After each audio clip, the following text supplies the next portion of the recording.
Hi comrades. Part 1లో మనం paintings గురించి, Picasso గురించి మాట్లాడాం. చూడకపోయి ఉంటే వెళ్ళి చూసేసి రండి. ఇప్పుడు అసలు రీజన్ ఏంటో చెప్తున్నా. మన ప్రపంచం ఈరోజు ఇక్కడికి వచ్చింది అంటే క్రియేటివిటీ వల్ల మాత్రమే కామ్రేడ్స్. అది సైన్స్ అయినా, టెక్నాలజీ అయినా, బిజినెస్ అయినా, ఆర్ట్ అయినా, డిజైన్ అయినా. ఎవ్రీ ఫీల్డ్లో క్రియేటివిటీ లేకుండా ప్రోగ్రెస్ అవ్వడం ఇంపాసిబుల్. లాస్ట్ వీడియోలో పెయింటింగ్స్ గురించి చెప్పిన పాయింట్ ఏంటంటే రియలిస్టిక్ పెయింటింగ్స్లో క్రియేటివిటీ చాలా తక్కువ. చాలా ఈజీగా రెప్లికేట్ చేయొచ్చు. బికాస్ ఐస్, షాడోస్, నోస్ ఇవన్నీ ఫిక్స్ అయిపోయి ఉంటాయి. అదే చిన్నపిల్లవాడి పెయింటింగ్లో జీరో రెస్ట్రిక్షన్స్, చాలా ఫ్రీగా ఎక్స్ప్రెస్ చేస్తాడు.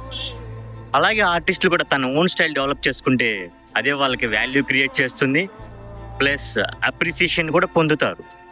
అలాగే ఒక కళ్ళు ఇలాగే గీయాలి, ముక్కు ఇలానే ఉండాలి అని ఫిక్స్ అవ్వకుండా మన సొంత స్టైల్లో ఓన్గా ఫ్రీగా ఎక్స్ప్రెస్ చేయగలగడమే కామ్రేడ్స్. సో అది ఒక గ్రేటెస్ట్ ఫార్మ్ ఆఫ్ క్రియేటివిటీ. నేనేమంటానంటే మీ పిచ్చి గీతలు గీసే దోస్తుల్ని అప్రిషియేట్ చేయండి, బికాస్ అదే రియల్ క్రియేటివిటీ. క్రియేటివిటీ ఏ ఫీల్డ్లో ఉన్నా సరే మిమ్మల్ని 4 స్టెప్స్ పైకి తీసుకెళ్తుంది. లేదా పిల్లలకి నార్మల్ బ్రెయిన్ నుంచి జీనియస్ బ్రెయిన్ ఎలా అవ్వాలంటే పార్ట్ 3లో చెప్తాను కామ్రేడ్స్.